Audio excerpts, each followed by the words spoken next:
In 43 years on this bench, I believed I had seen every version of human behavior a courtroom could produce. Defendants have spun wild stories in front of me, turned on fake tears like a faucet, and tried every legal trick in the book to dodge what they'd done. But not once in 4 decades wearing this robe had anyone raised a loaded gun at me, until 9:47 a.m. on February 8, 2026, when Beverly Hills Police Chief Richard Vandermeer walked through my courtroom doors and made the worst decision of his entire life. You think you've heard wild courtroom stories before? Nothing compares to this one. Go ahead and hit subscribe right now, because what you're about to hear will change the way you think about power, authority, and what really happens when a person convinces themselves the rules don't apply to them. This case ended up making headlines in 73 countries. So let me take you back to where it all started. It began as an unremarkable Tuesday. My clerk handed me a file that looked routine at first glance. Case number 2026-TR8847, a traffic citation. The defendant, Richard Vandermeer, 52, Chief of Police for Beverly Hills, one of the wealthiest cities in Los Angeles County. The complainant, Officer Maria Santos, 34, an LAPD officer and single mother of 2 young girls, ages 6 and 8. Maria Santos was no ordinary officer. Before joining LAPD 7 years earlier, she'd served 2 combat tours in Afghanistan as military police, the kind of work that teaches you to stay level-headed when everything around you is falling apart. She came home with a commendation she rarely mentioned and a habit of checking every exit in a room before she sat down. Fellow soldiers remembered her as the one who volunteered for the convoys nobody else wanted to run. When she transitioned into civilian law enforcement, she picked night shifts on purpose, the ones her colleagues avoided, so she could be home during the day for her daughters. Her oldest, Emma, had been fighting leukemia for 2 years. Maria was drowning in medical bills, grabbing overtime whenever she could, and never once complained about it. She worked through her own bouts of illness rather than call in sick and lose the extra pay. Her coworkers said she'd give a stranger her last dollar without thinking twice, and more than one of them told me later that they'd never heard her raise her voice, not even under pressure that would break most people. She kept a photo of Emma taped inside her patrol car visor. Fellow officers said she'd glance at it before every shift, a small ritual to remind herself why she kept showing up night after night. On the night of January 22, 2026, around 11:34 p.m., Officer Santos was patrolling I-405 when her radar clocked a black Cadillac Escalade doing 97 in a 65. She hit her lights and pulled the vehicle over near the Sunset Boulevard exit. It didn't stop right away. It kept going for another 1.5 miles before finally pulling onto the shoulder. When Maria walked up to the window, she recognized the driver instantly. Richard Vandermeer, dressed in a custom Tom Ford suit worth more than her 2 months' salary combined, a Patek Philippe watch worth at least $80,000 on his wrist, sitting in an Escalade loaded with upgrades worth well over $95,000. She was polite, professional. She asked for his license and registration. That's when it went sideways. Vandermeer glanced at her badge, looked her dead in the eye, and told her she was a nobody from a nobody department who had no business pulling him over. He told her to get back in her car and pretend this never happened. Maria stayed calm. She told him she'd clocked him at 97 and needed his paperwork. He laughed in her face. Then he said something that still turns my stomach. He told her that her daughter's medical bills must be piling up, and it would be a real shame if she lost her job and her insurance over turning nothing into something. Let that sink in. A police chief threatened a sick child to get out of a speeding ticket. Maria stood there on the shoulder of a dark highway, cars roaring past at 70 miles an hour just a few feet away, and had to decide in that instant whether the man in front of her actually had the power to follow through on what he just said. She thought about Emma's next round of treatment. She thought about the insurance paperwork sitting on her kitchen table. And then she thought about every officer who ever looked the other way, because looking the other way was easier. Her hands were shaking, but she wrote the ticket anyway. Speeding, failure to yield to an emergency vehicle, reckless driving. Vandermeer grabbed it, tore it up in front of her, threw the pieces out the window onto the highway, and drove off without another word, tires kicking gravel onto her boots as he pulled away. Maria stepped out into traffic, retrieved every scrap of paper she could find off the asphalt, photographed the scene, documented it all in her report down to the minute, and turned it in the next morning before her shift even officially ended. 2 days later, her captain called her in. Someone in Beverly Hills had made calls. There was quiet pressure to make it disappear. But her captain, Robert Chin, 28 years on the job, wasn't the type to bend. He shut his office door, looked her in the eye, and told her that whoever was calling didn't outrank the truth. He told her to follow proper procedure and that he'd back her all the way, whatever came of it. Maria walked out of that office not knowing if her career would survive what was coming, only knowing she wasn't going to lie about what happened on that highway. That's how Chief Richard Vandermeer ended up in my courtroom. When he walked in at 9:45, 2 minutes early, the arrogance came off him like heat off summer pavement. Another expensive suit, Brioni this time, easily $6,000, plus $2,000 shoes. Beside him, his attorney Gregory Ashford, a Beverly Hills lawyer whose whole reputation was built on making rich clients' problems quietly vanish. Officer Santos sat in the gallery in her dress uniform, medals pinned precisely, her combat action badge, her Army Achievement Medal, her LAPD commendations. Back straight, hands folded, eyes forward. But I could see the exhaustion under it, the kind that builds from back-to-back shifts and nights spent beside a hospital bed praying your daughter makes it to morning. A few rows behind her sat Captain Chen, in plain clothes, there on his own time. He hadn't been asked to come, he just showed up, because that's the kind of man he was, and because he wasn't about to let one of his officers walk into that room alone. I called the case. Vandermeer's attorney stood. So did Vandermeer, but not the way most defendants stand in my courtroom. He stood like he was doing me a favor by showing up at all. I asked Officer Santos to testify. She walked up, laid out everything exactly as it happened. Calm, precise, thorough. Calibration records for the radar, dash cam footage, no gaps anywhere. When she got to the part about her daughter, her voice cracked, just for a second, before she steadied herself. After 43 years on this bench, I know what truth sounds like. She was telling every word of it. Then it was Vandermeer's turn. His lawyer tried to speak first, but Vandermeer waved him off like he was swatting a fly. He addressed me directly, claimed the radar must have malfunctioned, said he was barely over the limit, and suggested Officer Santos had misread her own equipment because she was distracted. He said all of it with a smirk on his face while a mother sat across the room thinking about her daughter's chemo. Something shifted after that. Are you still with me? Drop a comment and tell me, what would you have done in my seat? Stayed calm? Thrown the book at him on the spot? Let me know, because what happens next will test everything you think you know about keeping your cool under pressure. I asked Vandermeer point blank whether he'd threatened Officer Santos's job and her daughter's insurance. He didn't hesitate. He admitted he may have mentioned that false accusations against a police chief could carry professional consequences. He said it as casually as talking about the weather, like threatening a mother over her dying child's medical care was just another Tuesday. I sat with that for a moment before responding, because I wanted the record to be unmistakably clear about what had just been said in my courtroom. I asked him to repeat it, slowly, so the court reporter could capture every word without ambiguity. He obliged, apparently believing repetition would somehow make the statement sound less damning the second time around. It didn't. If anything, hearing it twice made the room colder. His attorney went pale.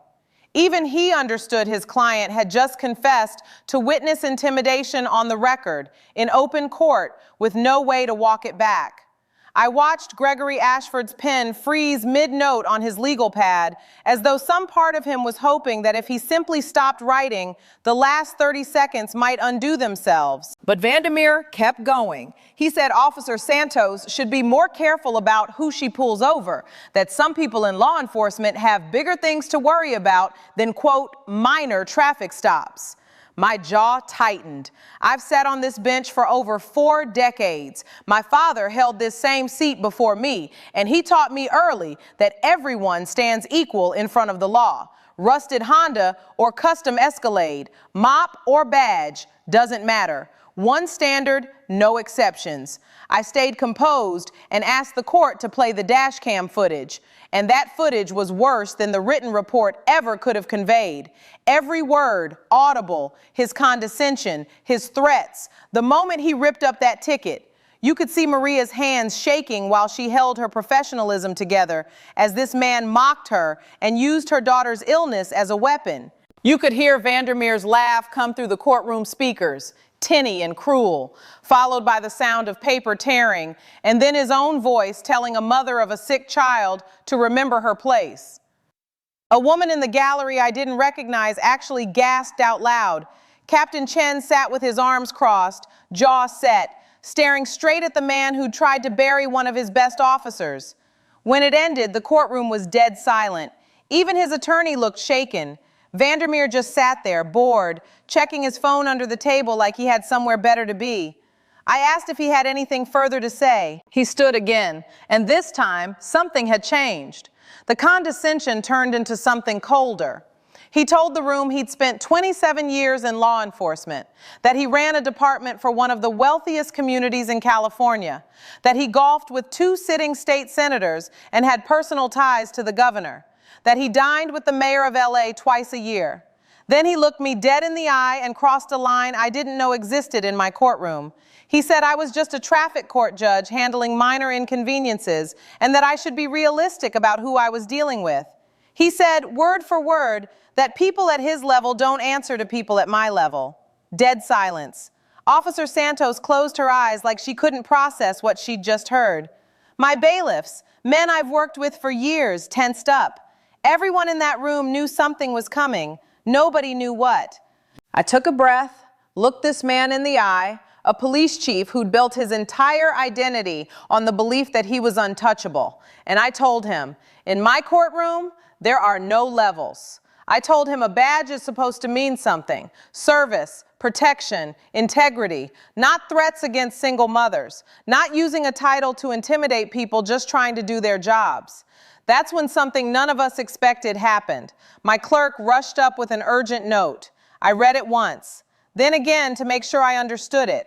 The FBI had been quietly investigating Chief Vandermeer for 8 months. Case number FBI-2026-CR3342. Corruption, evidence tampering, systemic abuse of power, based on complaints from officers inside his own department. I later learned just how deep that investigation ran. It had started with an anonymous tip from a young patrol officer who noticed cash payments moving through a shell account tied to Vandermeer's department budget. From there, agents had spent months quietly interviewing business owners along Rodeo Drive who described being pressured into voluntary contributions in exchange for lighter enforcement. They'd subpoenaed financial records, tracked wire transfers through 3 different accounts, and built a paper trail that stretched back nearly 4 years. They'd already planned to arrest him within 2 weeks, timed carefully so as not to tip him off before every piece of evidence was locked down. Here's the twist. Agents were already on their way to my courtroom. They'd been monitoring developments in real time through a liaison in the district attorney's office. And based on what Vandermeer had just said on the record, combined with his documented threats against Officer Santos, they made the call to move immediately, rather than risk him fleeing or destroying evidence once he realized the traffic case had exposed him. The warrant was being executed right then, agents already en route with lights off, moving fast through downtown traffic. In 43 years, I had never had a federal arrest happen in real time inside my own courtroom. But I've never once let a teachable moment slip by unused. If you're still with me, you're about to see the moment that went viral around the world. But before we get there, if you believe nobody is above the law, no matter their title, their money, or their connections, hit that like button right now. Let's show everyone watching that accountability still means something. I told Vandermeer that before I ruled on his traffic case, new information had come before the court. He looked mildly annoyed, like someone whose time was being wasted. His attorney, on the other hand, looked like a man who could sense disaster coming, but couldn't tell from which direction. I told him the court had received word of pending federal charges and that agents were en route. His face changed instantly. The arrogance dropped away, replaced by confusion, then fear, then something raw. He shot up so fast his chair scraped across the floor. He started shouting, actually shouting, in my courtroom, calling it a setup, insisting I had no authority to hold him. His attorney grabbed his arm. Vandermeer shoved him off and started for the exit, threatening anyone who got in his way. My head bailiff, Marcus Thompson, a former Marine, 15 years on the job, 6 feet 4 inches, planted himself in front of the door and calmly told Vandermeer he wasn't going anywhere. That's the moment Richard Vandermeer made the choice that destroyed the rest of his life. He reached into his jacket, pulled out his service weapon, a Glock 19, and pointed it directly at me. Time did something strange in that moment. Everything slowed down. Someone in the gallery screamed. Officer Santos shot to her feet. My bailiffs drew their weapons. Thompson had his sights on Vandermeer within 2 seconds. I didn't move. I sat there on the bench, staring down the barrel of that gun, and I did not flinch. My heart was pounding so hard I could hear it, but my hands stayed still and my voice stayed steady.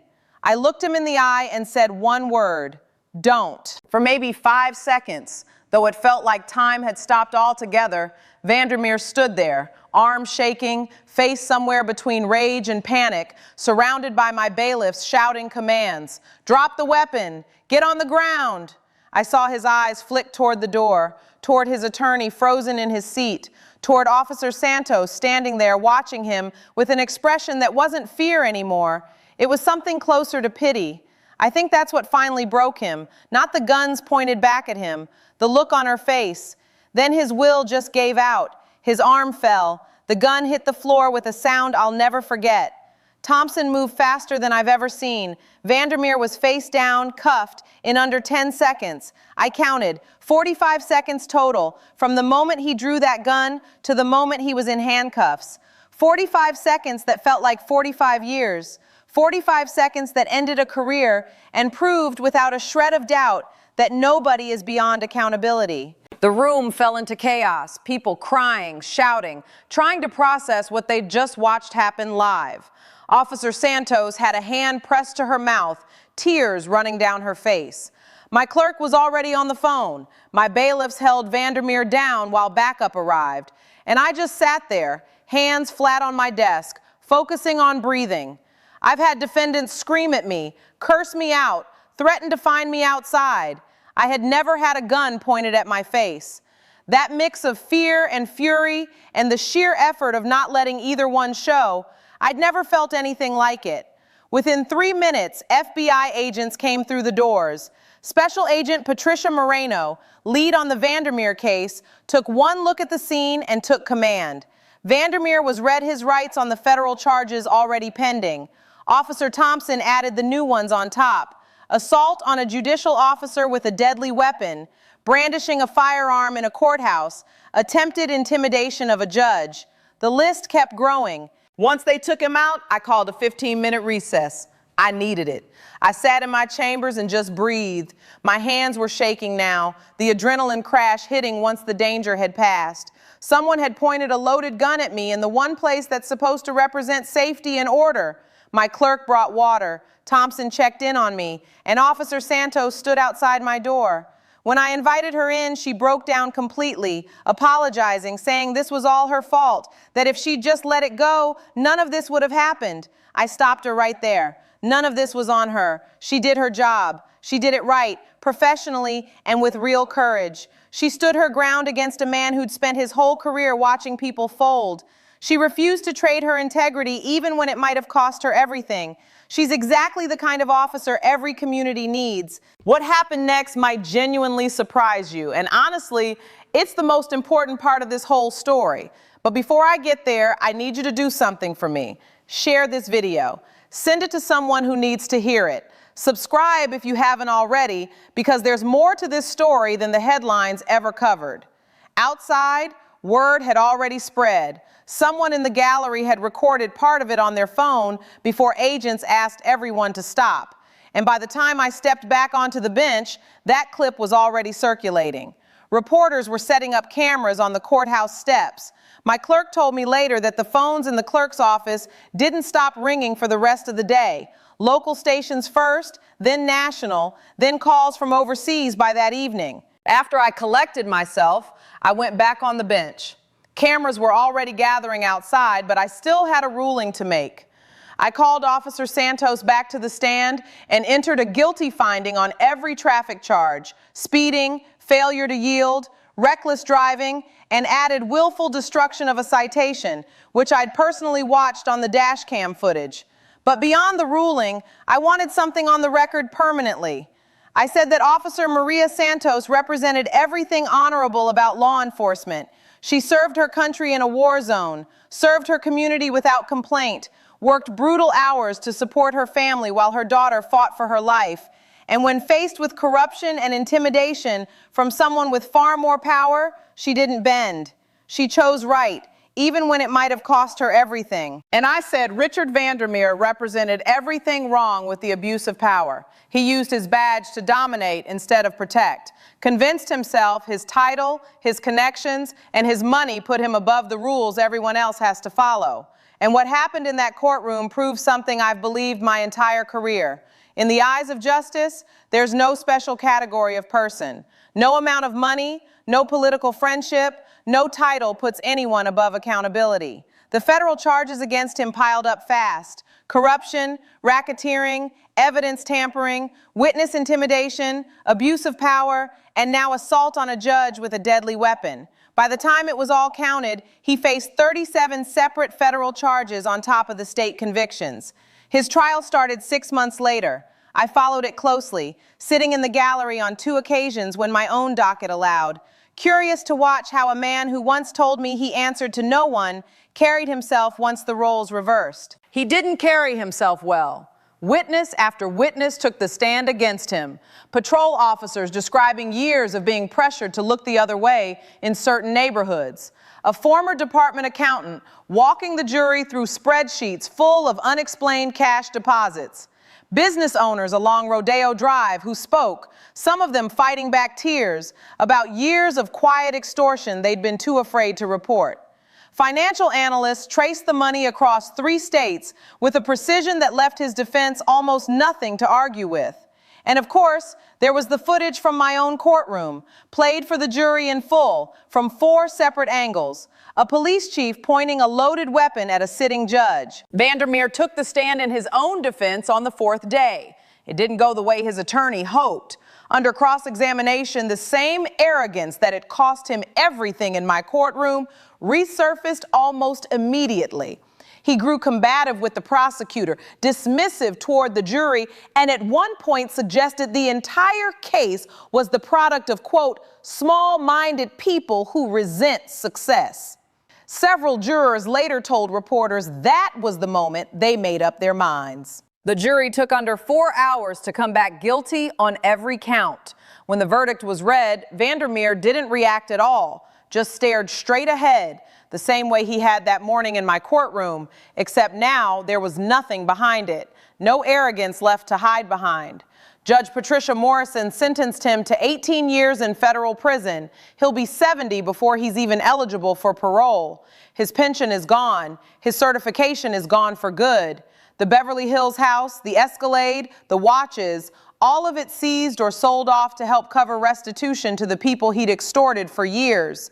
He lost everything, piece by piece, in a process nearly as slow and methodical as the investigation that brought him down. And from what I understand, not one of the powerful friends he used to name drop in my courtroom ever showed up for a single day of that trial. Officer Maria Santos received a formal commendation for valor from LAPD and a civilian citation from the FBI for her cooperation. 6 months after the trial, she made sergeant, and I heard she was the first one to volunteer to train incoming officers on how to document an encounter properly. A small, quiet way of making sure nobody else in her position would ever have to wonder whether their word alone would be enough. The police union and several community groups raised over $200,000 to help with Emma's medical bills. and Maria later told a local reporter that the outpouring of support from total strangers was the thing that finally made her cry after months of holding it together through everything else. Emma's doing well now, 8 months in remission, back in school, back on the soccer field, just being a kid again, no different from any of her classmates, except for the scar under her collarbone from the port they used for her treatments. Maria and I have spoken a handful of times since that morning, briefly, the way people do when they've been through something together that words never quite capture. She told me once that she doesn't think of herself as brave. She said she was just doing her job, the same job she'd do 1,000 more times if she had to. I told her that's exactly what makes someone brave, doing the right thing when it would have been so much easier not to, and doing it without expecting anyone to notice.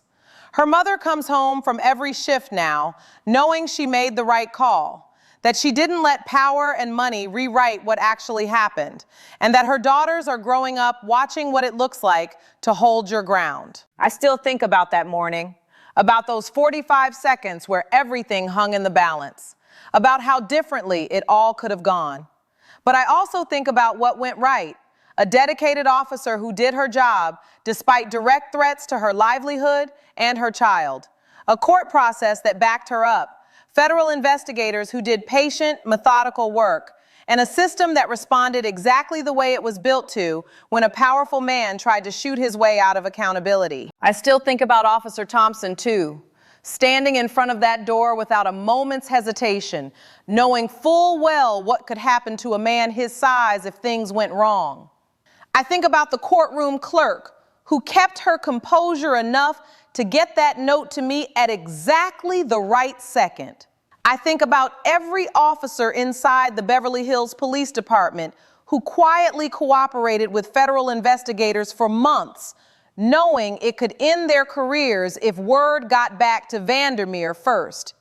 None of them made headlines the way that gun on the floor did, but every single one of them made a choice that mattered just as much. Here's what 43 years on this bench has taught me. Justice doesn't happen on its own. It doesn't show up just because courts and laws and robes exist. Justice happens because people choose to make it happen. Officers like Maria Santos who refuse to be intimidated. Colleagues who testify against their own chief at real personal risk. Agents who spend 8 months building an airtight case. Bailiffs who put themselves between danger and the people they protect. It happens in small, unglamorous moments long before it ever reaches a headline. A decision to write the ticket instead of letting it go. A decision to file the report instead of burying it. A decision to keep investigating even when someone with power tells you to stop. Justice is a choice made over and over in every situation. You choose whether to hold people accountable regardless of their money and connections, or whether to give them a pass you'd never give anyone else. You won't likely be a judge or a federal agent, and you'll probably never end up in a courtroom standoff that makes international news. But you will run into moments where the easy choice and the right choice aren't the same thing. You'll meet people who think their status puts them above consequences. You'll witness something unfair and have to decide whether to speak up or stay quiet. When that moment comes, think about Maria Santos, exhausted, scared, stretched thin financially, staring down explicit threats against her sick daughter, and she still made the right call anyway. She didn't bend. She didn't trade her integrity for an easy way out.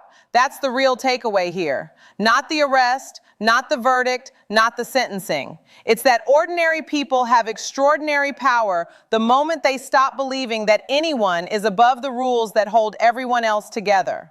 If this story hit you the way it hit everyone who watched it happen live, hit subscribe, drop your thoughts below, and share it with someone who needs to hear it.